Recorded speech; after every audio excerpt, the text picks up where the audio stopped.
So a long time ago, I made a simple sweet red wine, and it was awesome. And we used to have quite a bit of it around the house all the time. We drank it all. Yeah. The other day, I was like, I want to make some of my sweet red wine again. So I ordered some grape juice, and then I said, why don't we just make a video again? Do a little bit of an updated version. But then I said, but wait, there's more. Stay tuned to find out what that more actually is. This is going to be a very simple process, but as Derica hinted at, later in the video, we're going to show you how you can take it up just an extra notch if you want to. Totally optional, but it could be helpful. Okay, this is just Amazon grocery grape juice. I've never used this grape juice before. I hope it comes out good. It just includes grape juice from concentrate, which concentrate doesn't bother me so much, grape juice, citric acid, which is for tartness, ascorbic acid, which is vitamin C. Usually those are for color, to retain color. The trick is you do not want any ites or eights, and you want it to be grape juice. A lot of things are like cocktail where they have like apple juice in them and stuff like that. By the way, before you completely pour that in, make sure you shake it up. There's some goop on the bottom. You want the goop. It's all part of the juice. But they're very difficult to shake before you break the seal. So go ahead and break the seal, screw your cap back on, and then do the shake. Yeah, but once you break the seal. So now I'm going to pour this in. Now, don't be afraid to splash a little, except like... Don't splash your neighbor. Yeah, don't splash your partner. But getting some oxygen into that is a good idea. And we are using a 5 liter or like a 1.3 gallon container on purpose. We're making a 1 gallon batch. That way we'll have some extra room for the things that come later. And for during primary fermentation, when it fluffs up and gets all bubbly and fizzy and makes foam and stuff, doesn't make a mess all over our studio. I have a bucket over there for those. It bounced in and bounced right out. The reason why oxygen is good at this stage is that the yeast that we're going to be adding actually require that oxygen to build their colony. They do that first, and then once they're happy with their colony size, they get to work into transferring the fermentable sugars into alcohol and CO2. Once they start the fermentation process, that transformation, as I mentioned, oxygen is bad because alcohol plus oxygen plus acetobacters could turn this to vinegar. Because we are working really hard to keep this clean in a controlled environment, the likelihood of us making vinegar at this stage is very slim.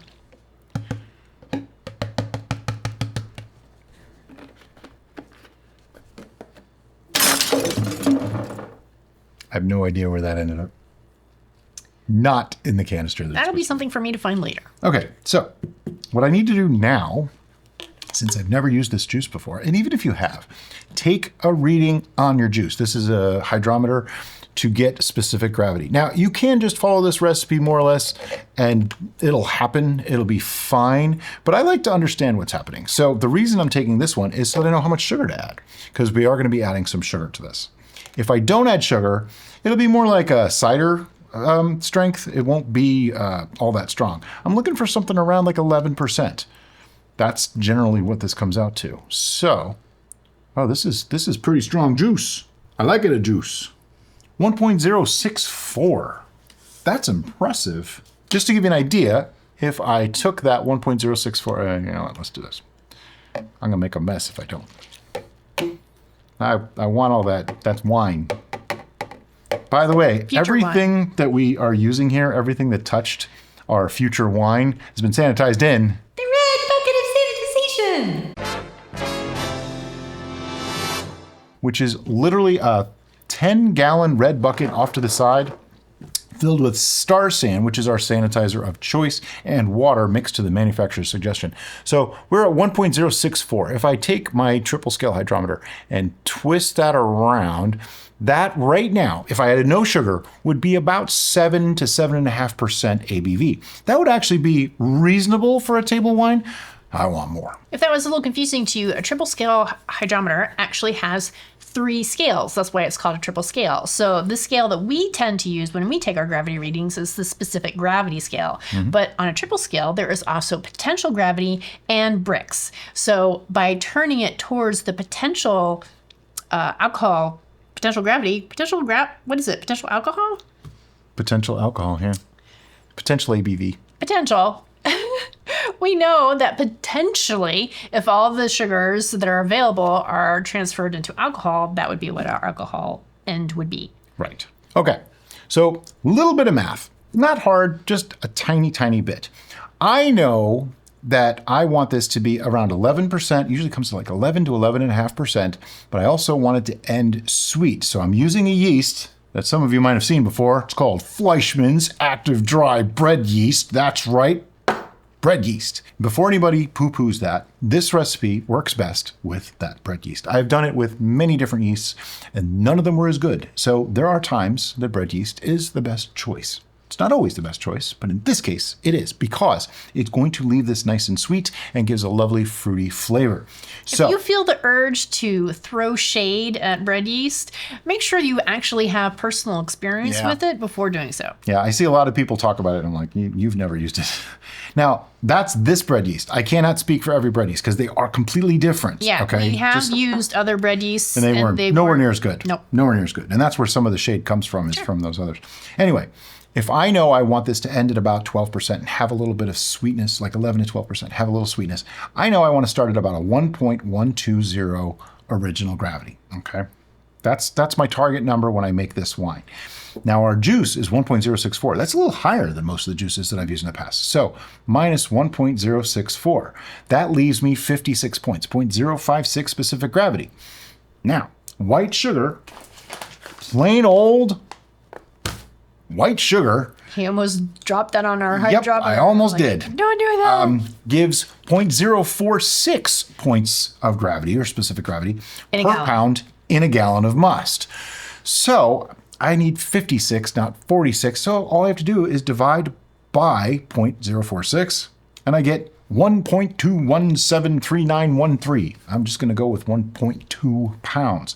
Now, 0.2 pounds is about 3.3 ounces. So I need 1 pound, 3.3 ounces of white sugar added to our must to get about a 1.120 starting gravity. If you wanted to, you could just use about 2.5 cups of white sugar, and that gets you close if you don't have a scale or don't feel like measuring. However, I really urge, if you're going to make this more than once, get a scale, measure it. That way you have consistent results. We will have links to all the products that we're using in today's video in the description below to help you out if you need to find something specific. Even the juice, because I got it from Amazon. You know why I got it from Amazon? Because we went shopping and I forgot to put it on the list even though I wanted it. So I got home and went, I'm not driving another hour to go get grape juice. So I ordered it from Amazon. Now, the reason I'm using such a specific amount is because I know we like the sweetness of this at that level. If you like it a little drier, I would use like 1 pound instead of 1 pound, 3 ounces. And now we mix, and for that, I'm gonna use the spattle. It's a spoon, it's a paddle, it's both. Get yours in the description below. And you wanna mix this thoroughly so that you can get an accurate reading. If you don't, it'll still ferment, and you can totally just dump it in and go, and it doesn't really matter. But if you wanna be more accurate and be able to repeat this again, it's really important to mix it thoroughly. Remember what we said about oxygen before? You could be a little, a little messy. Just try to keep it all in the container. As far as containers go too, I know we showed once before just fermenting this right in the jug that it came in. You can totally do that, and there's nothing wrong. You just have to dump out a little bit of the juice to do that. I'd rather just use a fermenter, but if you don't have one, you can totally use the jug that it came in. This fermenter, I want to say, is like $20 or $25, something like that. Comes with a lid, has a seal, comes with an airlock. It's perfect for this. We'll have links to all the stuff in the description below. But you could just do this in a plain old bucket, anything that's food grade. It's all good. Now, I want to take a reading on this so that I know I'm in the ballpark for where it should be. Remember, 1.120 was my target. If I'm too far off of that, either I didn't mix it well enough, I added too much sugar, or not enough sugar. In other words, I done messed up. That's what the readings are for. They tell you if you messed up. And see this color? It actually maintains most of that color. It does. Okay, I'm a little bit off, 1.110. At this point, I have a choice to make. Do I want to add a little bit more sugar? Yes, I do. In the past, I have made this right around this level. You know what? No, I'm not gonna. We can always sweeten later if we want to. We can. Here's the thing about that. If you add too much sugars and your yeast get overwhelmed, they can stall early and make it way too sweet. But if you didn't have quite enough and it comes out a little drier than you wanted, you can always back sweeten later. You might be thinking, did he plan that? Maybe I did.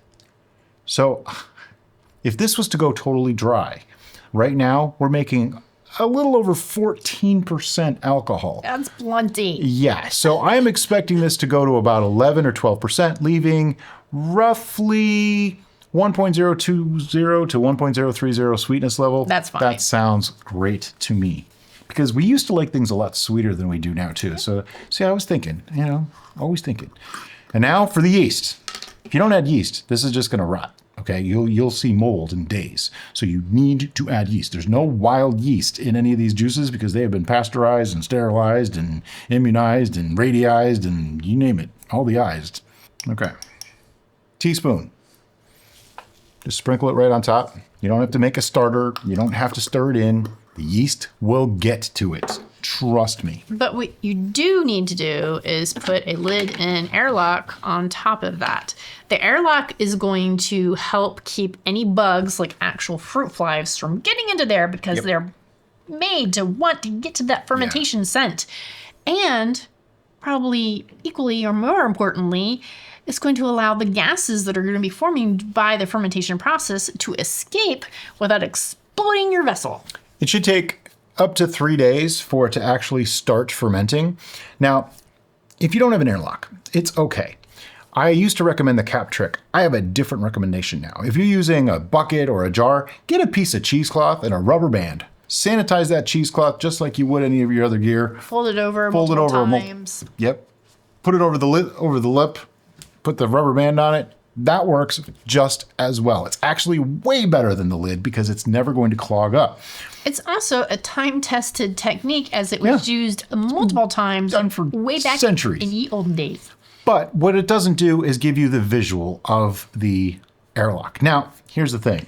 This container, we've been using it a lot, and it's plastic, and plastic wears out. So it may not form a perfect seal. It gives enough of a seal to keep bugs out, but probably not enough to give us much airlock activity. Yeah. See, if I push down on this lid, It's a little bit. it'll kind of even out. Yeah. It might not give me a seal, and that's okay too. But if we did have a really good seal on here, then the gas that is escaping due to the fermentation process is going to go up this side and push all the liquid in this cavity towards this side, and then the gas will slowly go through the liquid and go bloop, bloop, bloop. And as it gets really active, it might go bloop, bloop, bloop, bloop, bloop, bloop. And then when it slows down, it'll go bloop, bloop, bloop, bloop. And that is about the time we'll come back to show you what happens next. Generally speaking, for this wine, it takes 2, maybe 3 weeks for full fermentation. So as she said, we'll be back when that happens. Okay, so a little story on this. It's been 2 weeks to the day since we started this. After 1 week, the tilt was already showing it was close to where I wanted it to be, which is about 1.020 final gravity. And yes, it will stop there naturally because the bread yeast, the Fleischmann's, has basically like an 11.8 to 12% or so tolerance from what we found in this exact brew. Like every single time I've made it, it stopped between 11.8 and 12%. And this time it's no different. It's like 12.1. I'll figure that out in a minute. So the tilt has been sitting at the same number for the last 4 or 5 days. But for those of you that don't have access to a tilt, we're going to give you a hydrometer reading as soon as I can get some of the foam out of the bottom of that. Can you just give that a quick rinse? I don't fear the foam, but when it's like 3 inches in the bottom of the cylinder, I don't want it in there. I got a lot going on over here in turbos. Well, she does that. I'm going to take a sanitized hand You're gonna have foam. and just get the tilt out. Okay, so I fished out the tilt. If you could put that into turbos, please, or should I wash it off first? It needs a pre-rinse. All right, I'll wash it later. All right, time to check the gravity. See if this sucker's done. I wanted to check it last week. I probably could have. It was that close, but it's cleared. Believe it or not, that's cleared. Oh yeah, look at that. This is one of my favorite things. I just love this. And yeah, there's foam, which means I'm not gonna be able to read the hydrometer. I couldn't. I tried multiple times of rinsing it out. The foam was persistent. You can do the foam suckage thing or try. Yeah, that worked well. Sorry, I don't know. Alrighty, after getting rid of some of that foam, 1.016. which is a little bit different what the tilt said, but I didn't calibrate my tilts. I just use them as they were, so they might be slightly different, but that's okay. Because I'm going to dispel a major myth right now. Using the calculator teacher said I would never have handy, I'm going to show how much bread yeast fermented, alcohol-wise. This started out at 1.110 according to the hydrometer, 1.110 minus 1.016 final gravity is 94 points of gravity spent times 131.25 equals 12.3375%. I'm calling that 12%, which is pretty much the way it goes every single time we do it. Sorry, Do you feel the tension and frustration? So many people say it doesn't make alcohol or makes 3%. There's reasons for that. So we're going to do our tasting because this is done. What is it? No spoilers. Not yet. Not yet. I don't want him to shut it off at this point. This is true. Keep watching. Keep watching. There's more to come. There's some fancy stuff going to happen. Yeah. This is phase 1 of my sweet red wine. First of all, it is beautiful. It is gorgeous. Yep. It is rich and heady on the smell. It does not smell like what it doesn't smell like the ingredients. Cheap Walmart grape juice. It really does not. Although it wasn't cheap Walmart grape juice. It was cheap Amazon grape juice.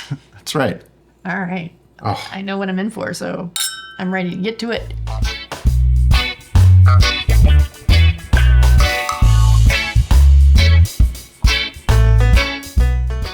It's just so lovely. If I had to choose one recipe that I could only make that thing for the rest of my life, It'd be this. It would be this. This is so rich, flavorful, full-bodied, mouth-filling. It's got just enough sweetness so that it's not like super dry. It's got enough But acidity. there's tannins in there. Tannins. I don't know where the tannins come from because I didn't put any in there. But it just happens. There's that. The mouth pucker is there. This is just amazing. For a really inexpensive, easy to source. This is fantastic. 2 weeks. This, right now, you can put this in bottles and drink it. What I have found, though, is I don't like it when it's been aged. That's why I don't like to make a big batch of this. We did one time, and we had it for months and months, and it was just not as good. It is shelf stable at this point. It's not fermenting anymore, okay? That's what I meant by the numbers have not changed. Normally, we would take 2 hydrometer readings, and if you only have a hydrometer and not a tilt, I highly recommend take a hydrometer reading, wait a week or a few days, and take another one. If they don't change, it's done. Usually takes about 2, maybe 3 weeks, depending on your environment.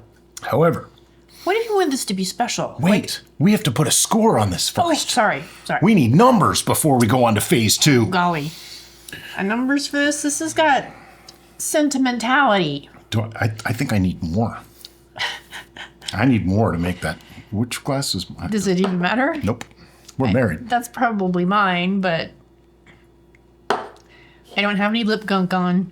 He doesn't like lipstick or anything like that. I like my lips to be au naturel. I don't need like weird smeary stuff. I hate chapstick. It's gross. Oh. See, I like Concord grape wine though. Feelings. Yep. And this was one of the first things that we made that was really good. Yep. Way back in the day, long time ago. Back in the day. We made a bunch of stuff and then I made this and I was like, oh, that's really good. What did I say this was 12%? Yeah. All right, so on your screen right now, you should be seeing our scoring guide. And it goes 1 through 11, because that's right, ours goes to 11. But it also has a super secret 0 on there for things that just completely suck. Spoilers, this is not a 0. It is not. Absolutely. Far from a 0. You ready? Sure. 1, 2, 3, 9. 10. I didn't go 11 because I'm saving room for phase 2. But what more does this need at this point? The purpose of this wine is not to be some competition-winning thing. It is to put a bottle of wine on the table when you have friends or family over and enjoy something that you made.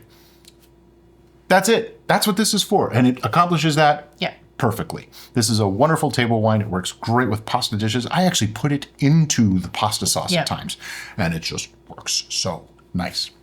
But anyway, we said we were going to take this up a notch. And for that, I'm going to add some fruit. However, Now, we found this cherry berry blend, so it's not just the normal berry blend. It's got cherries. And to me, that is a perfect note to add to this. Right. So recently, in our purchasing stupid cheap wine at Walmart, we came across Lambrusco by, really, yeah, like the big old yeah, vat of wine. it's like it's a 1.75 liter. And it has some lovely berry notes in Yeah. it. And it reminded me a lot of this. So Kind when of, we sort of, were yeah. talking about this, I'm like, you know what? Why don't we add some cherries and berries to that and see what happens? So that's the plan, man. So we need to rack this though, because this 5 liter container will not hold 4 pounds of berry blend that we have. Nope.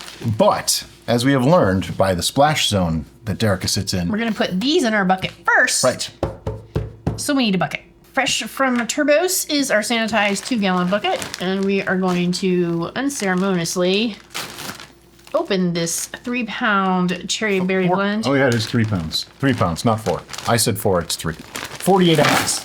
This is fruit. Dump it in there. Yep. I took it out of the freezer literally 5 minutes before we started filming, so. Which means there really isn't that much No.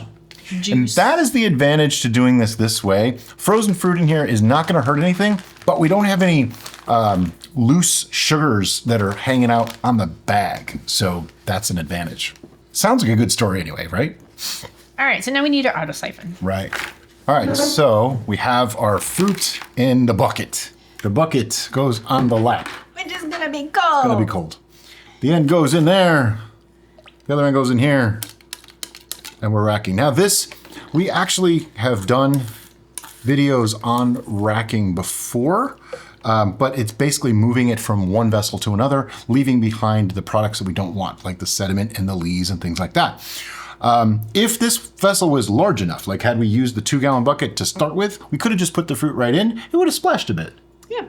But we could totally have done that. And I think the intent was to do it in here, but it didn't work out that way. But it's all right. I don't really expect the fruit to ferment, and here's why. We reached the tolerance of that yeast already, okay? So there will be a little bit of dilution from the water that comes off of the fruit as it defrosts that might spur a little tiny bit of fermentation, but then the yeast is gonna hit that tolerance again and stop. So I'm expecting this to come out fruity and very sweet. Well, just as sweet as it was this time around. In general, though, adding fruit like this after a fermentation is done is a really nice way to add some complexity and take it to like the next level of flavors. Because there's going to be some tannins added, there's going to be some more acidity, some more fruity flavors, and of course, just a touch of sweetness, because berries actually don't have as much sugar as you might think. So in case we weren't clear, you could stop at this point before we added the fruit. You could stop right there, bottle it, and have a beautiful wine. I gave it a 10, just gave it a 9. I'm hoping it goes up, but it's perfectly, totally amazing as it is, or was, because it's not that way anymore. All right, so at the end of racking, we're gonna lose an ounce or two of sludge, really. There's nothing in there that you wanna drink. Now, when you rack with the auto siphon these really dark wines, do yourself a favor and rinse it out really good in the sink before putting it back into turbos, because you're just gonna mess up all of your sanitization liquid if you don't. Yeah, once your sanitation liquid is like cloudy or getting gross, it's probably not sanitizing so much anymore. So it's probably a good idea to keep that as clean as possible. All right, so we got our lid. It's time for the Haas. The Haas is the hammer of superior sealing. Has not made an appearance in this video yet, but it is about to. This is just a dead blow hammer. Makes for a good seal.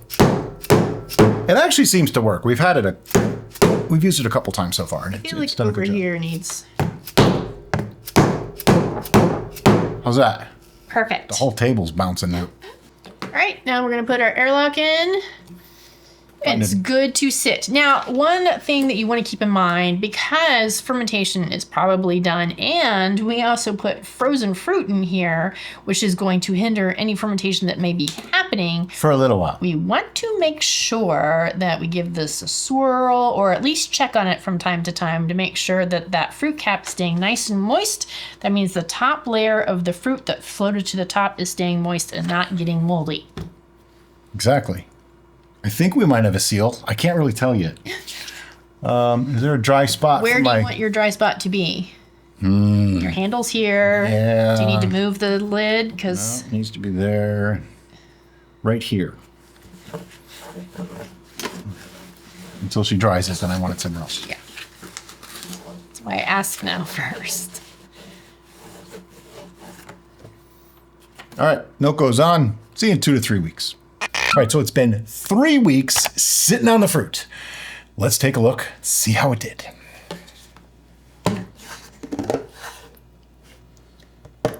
Looks like fruit. So looking in there, do you see anything that we shouldn't be seeing? No. I'm seeing a lot of puffed up fruit. Those strawberries all look pretty juicy and healthy. Everything looks just fine, exactly the way we want. The one thing that I think is worth noting is that the strawberries actually got darker in Yeah, usually color they lose color. rather than turning almost to white. And I attribute that to the blueberries. I also think it's because it was a wine already when we added the strawberries to it. Right. So it probably absorbed that dark wine Now, juice. Yep. one thing I'd like to say is I did swirl this every day except for the last 2 days because I knew we were going to be racking it. So it was swirled, it was kept wet. You want to do that. If not, all these berries sticking out of the fluid like this could be very bad. So right now we're going to rack it to our 1 gallon fermenter over there. Has it started? Yeah. Look at that color. That is some seriously red wine. They should write a song about that. Okay, so we have learned that it's a good idea to have an oops bottle when racking because sometimes you need You get it. more than you thought you got. This time we would have lost 16 ounces. Yeah, it of is this. filled to there. Yeah. But we did get a little bit of lees into that bottle, so I'll let that settle. Notice it's capped. Why? It's stable. There's no reason to worry about it. Oh no, my sweet red wine isn't sweet anymore. It's 0.994. Color is so pretty. It's so pretty. Okay. We need to taste this. It's supposed to be sweet. It's beautiful though. Ooh, wow, that smells amazing. Now, I like dry red wines too, so that's not such a problem. This is going to be like a very dry berry wine, which means it probably picked up a little bit more alcohol too. Remember, this is bread yeast. That's quite good. Now, here's the thing. I'm still going to call this around 12%. Here's why. We added fruit. The fruit has water. The water will dilute it slightly. That may be how the yeast fermented more because they had stopped at 1.016. So it got diluted with water, letting the yeast work some more. So it's probably still right around 12%. I'm not going to worry about that. It's all good. And speaking of good, we just have to make sure it's good. Make sure it's good. The smell is wonderful. It does not taste like Concord wine anymore. It doesn't. This tastes vastly different. Those berries took it in a different direction. Oh, where's my second taste to make sure? I'll pour you some. Don't you worry. It's got a lovely tannic quality, really nice mouthfeel, good acidity, really good. Like it's quite acidic, which means in a year this is going to smooth and be just lovely. Yeah, this is. I don't know that I want to change it. Nope. All right, sample's going back in. We're going to put it under airlock, and what are we going to do with it? I'm gonna let it sit. Now, normally, my sweet red wine, I like to drink young because I just don't like what it does when it ages. Yeah. This, though, I don't think is such a problem. No.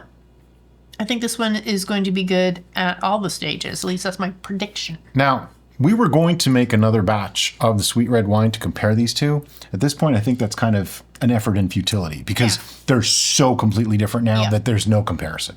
This is a very dry red wine that tastes very much like a grape wine. My normal sweet red wine tastes like Manischewitz, more or less. This has a maturity and complexity to it. They're so totally different. I can't say the one's superior to the other. But we will get more into those tasting notes next week after it's had time to sit. Okay, so it's been another week. The label's over there. Yeah, that's right. This went dry with all the fruits. Yeah, it's 0.994 at roughly 12-ish%. Yeah, it's probably a little bit more than 12%. Now, one thing important to note is we did not pasteurize this because we didn't need to. It's dry. When something's dry, you don't need to pasteurize. A lot of people ask that question all the time. Do you need to pasteurize everything? No, you really don't.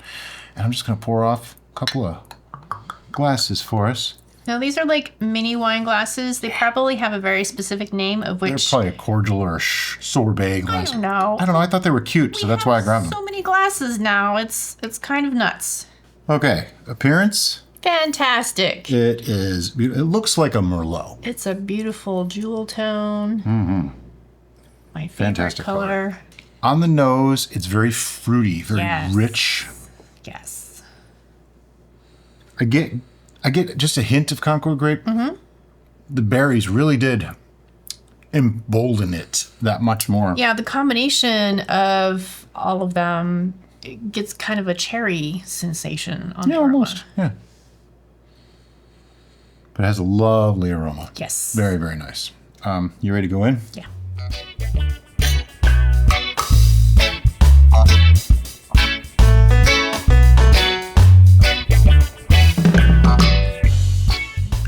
The dryness and the inherent tartness of fruit are really pairing very prominently together. And I'm getting a very tart note up front, which is not unpleasant because it's equating in your mind to fruit tartness. If you like dry red wine, this is going to be very familiar to you. Yep. It's got a lovely tannic property, mouth coating, fills your mouth. The fruit is like bursting. It makes it juicier when it's got that tannic quality because it sticks around. It's very acidic, and I don't mean in a bad way. It's got that sharp brightness to the taste that is just so amazing and cuts through the fruitiness. Just it's balancing really nice. This is better than I thought it was going to be. I'm actually enjoying it quite a much on its own, but I feel like both of those properties that you expressed would really make this a great pairing with food wine. Yeah, you mean like the pink sauce angel hair that I'm making for dinner tonight? Yes. Yeah. Yes. Coincidence? I think not. Nope. But it has that inherent palate cleansing, but it also does this really cool thing, which is one of the primary reasons why I enjoy drinking wine with meals, is that it kind of excites or awakens your palate. So it prepares all those senses to be activated so that you can really enjoy the flavors of your food.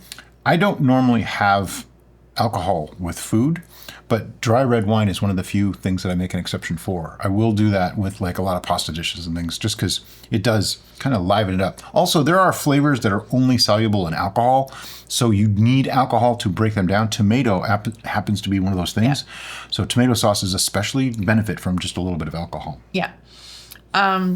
It has gotten to the point that I feel kind of sad if I can't have at least a little bit of wine with a nice Italian dish. But the summation of this is that there's two ways to make this wine. And I thought, after we did the initial tasting of this, I was like, oh, I'm kind of disappointed. I really liked my sweet red wine. But I think this elevates it. It makes it two completely different things. Now, at either point, you can stop it. Or at this point, you can actually sweeten it if you want to, and then pasteurize to hold that sweetness. You can totally do that if you want to. We could have also, at the point of adding the fruit, pasteurize it and then let it sit. Yep. That way, it would still extract the fruit notes, but it wouldn't ferment further. Now, the caveat to that is that there are fermentable sugars in fruit, and there can be wild yeast on the fruit, so you would have to pasteurize the fruit along with And that's what I would have done is Right. pasteurize the whole batch with the fruit in it and then let that sit under airlock. It'd be fine. Now, that could have an effect on the fruit note, and it would also retain the sweetness, so it would have a much different experience that we're having right now. But it is an option. And that's where, you know, different methods, different ways of doing things result in different products. And I think that makes this hobby really, really cool because just a slight variation changed this from something that was light and fruity and sweet to, This feels more sophisticated. yeah, deep, More rich, mature. sophisticated, elegant even. Like you could put this along with a fine dinner and people would be like, oh, wow, this is, you know, but, whereas the other one, they would know it's like a house wine. And that's so cool that they both came from basically the same ingredients. I love it. But we need to put a number on this dry. We did put a number on it sweet. I don't remember what mine was. Might have been 11. I don't remember what mine was either. But I think I might need some more. Oh no. Just another little sip. We have like 4 tastings to do today. Whoa. Yeah. That's the goop. I stirred up the goop. He forgot that this was the end of the Yeah. siphoning. So this is what we're gonna do Oh. because Really? You're going to drink that? he can't do that. No, no. He can't do that. But he can do that. I'm surprised you're going to do that. It's mostly fruit goop. Okay. I like fruit goop. Whatever makes you happy. But I'm gonna score it before I drink it. Yeah. Right now on your screen, you should be seeing our scoring guide, and that goes 1 through 11. Because that's right, ours goes to 11, but what you don't see on there is the 0. That's for things that just completely suck. Spoiler, I don't think this is either one. No. All right, do you have a number? I do. 1, 2, 3, 9. 8. I think I scored it higher when it was sweet. It is possible. But I like this. I like it. And to me, it's a completely different thing than the sweet pre-fruited version of it. Sure. So I don't care if I gave them both the same score. I like them for don't think different you did. reasons.